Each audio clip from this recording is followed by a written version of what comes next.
Assalamualaikum pemirsa, senang sekali saya Meli Subandi kembali hadir menjumpai Anda dalam Tada News Corner. Berikut informasi selengkapnya untuk Anda.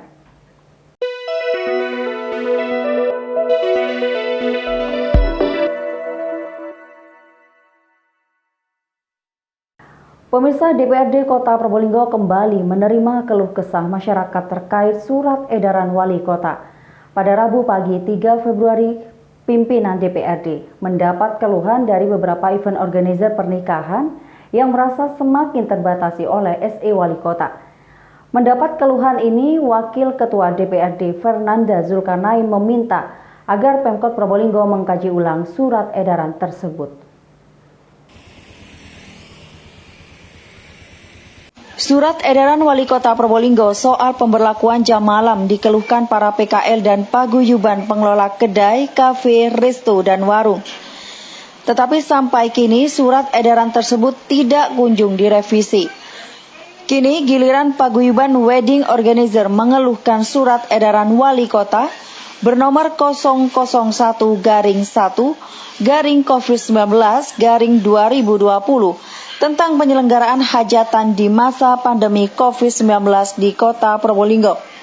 Rabu siang 3 Februari, paguyuban wedding organizer mendatangi gedung Dewan sambat soal ini kepada pimpinan Dewan. Mereka ditemui oleh Wakil Ketua 2 DPRD Kota Probolinggo, Fernanda Zulkarnain. Paguyuban ini terdiri atas komponen catering, entertainment, gedung, dan lainnya. Mereka menyampaikan keluhan terkait surat edaran Wali Kota soal pembatasan di acara hajatan dengan tujuan mencegah penularan COVID-19. Keluhan mereka terutama pada nomor 2 huruf C dalam SE Wali Kota. Pertama, tentang batasan dihadiri 20% dari kapasitas ruangan dan tidak lebih dari 50 orang undangan, tamu, keluarga inti. Lalu saat memasuki gedung, pengunjung dilarang untuk foto bersama. Putri Arifin, anggota paguyuban ini, mengatakan bahwa SE itu dirasa memberatkan vendor. Bahkan sebelum SE itu terbit, pihaknya tidak dilibatkan dalam pembahasan. Ketika sudah tersebar di kalangan masyarakat, SE itu ternyata tidak sesuai dengan pemberlakuannya di lapangan. Putri menyebut momen pernikahan merupakan momen penting untuk diabadikan atau difoto. Kalau dalam surat edaran itu tertulis tidak boleh memfoto di dalam gedung, bagi Putri hal ini sangat tidak masuk akal. Menurutnya sebelum ada surat edaran ini, pihak wedding organizer sudah menerapkan protokol kesehatan secara ketat. Maka ia berharap pemerintah mau mendengar dan menindaklanjuti keluhan ini. Terkait dengan surat edaran terbaru 29 Januari 2021, di mana itu isinya tentang larangan-larangan yang terus terang sangat berdampak bagi teman-teman vendor gitu. Bukan hanya 1-2 orang, tapi memang seluruh vendor wedding yang dimana isinya itu ada dekorasi, gedung, catering, teman-teman entertain, dan lain sebagainya. Itu terdampak semua, Mas. Termasuk klien wedding yang sudah deal untuk 2-3 bulan terakhir ini ya Mbak ya, seperti itu. Apa memang tidak diajak untuk pembuatan SE itu? Kita nggak tahu dan kita dengar draftnya aja nggak tahu, apalagi diajak kayak gitu Pak. Jadi kita sama sekali nggak tahu tentang aturan ini. Yang kita tahu hanya aturan jam malam ya, jam malam untuk restoran dan lain sebagainya. Karena selama ini, selama event wedding ini sudah berjalan sesuai prokes yang sangat ketat. Bahkan para WO pun dari awal itu tamunya sudah di tracing alamatnya. Jadi prosedur ketika untuk memasuki sebuah event wedding itu WO tanya dulu alamatnya, namanya secara lengkap, habis dari mana. Setelah itu ditermogan, pakai hand sanitizer, cuci tangan, dan ketika masuk ke dalam gedung juga nggak lepas masker. Begitupun juga dengan teman-teman entertain.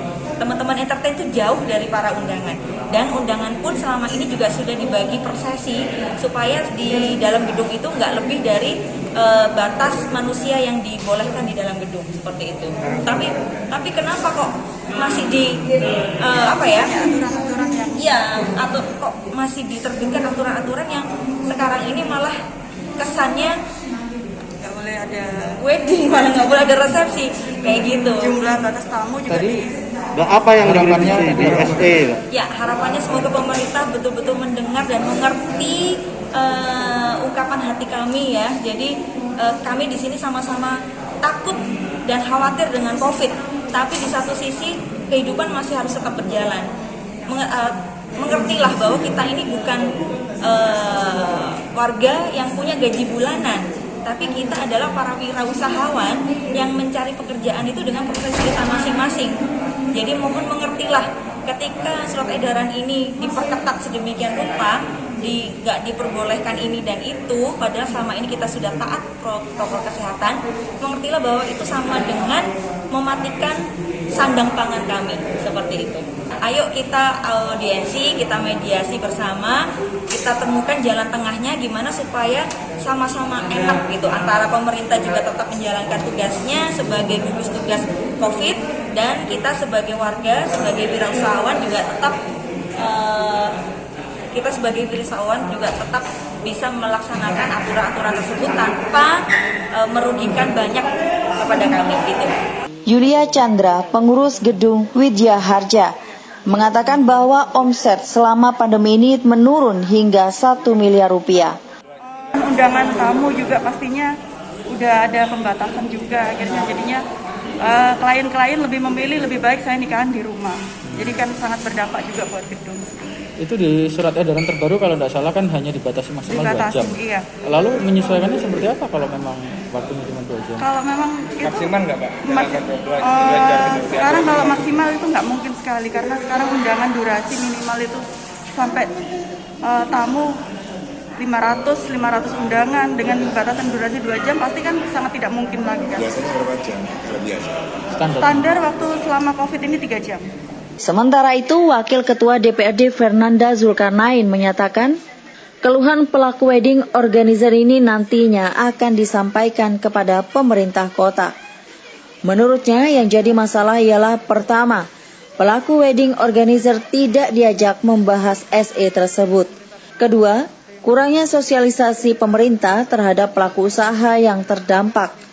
Fernanda berharap surat edaran ini bisa dikaji ulang. Kami menampung aspirasi, kami menyuarakan ke pemerintah daerah selaku pembuat kebijakan tersebut. Tadi kan saya utarakan memang niatnya mungkin pemerintah daerah kan baik untuk menekan COVID itu. Ya, cuman ini terjadi menurut saya karena yang pertama adalah yang terimbas tidak diajak berbicara di awal. Cuman kan pada saat kita memanggil semua komponen masyarakat, sehingga dasar kebijakan itu ada untuk masyarakat juga. Toh kembalinya kebijakan itu untuk masyarakat. Itu yang poin yang pertama. Poin yang kedua adalah kurangnya sosialisasi tentunya.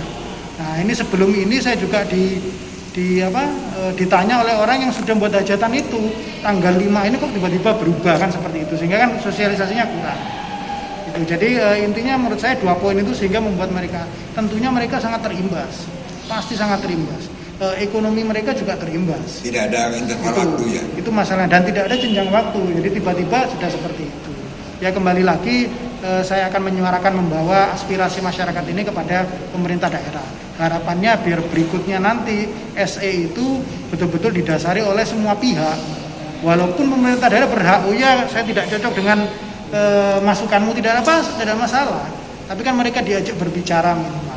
Permintaan Mas Nanda barangkali ada revisi untuk SE itu atau dicabut atau bagaimana? Oh tentunya sebelum bicara itu kita kaji ulang. Seperti yang saya bicarakan kemarin saya diwawancara masalah SE yang jam malam. Ya.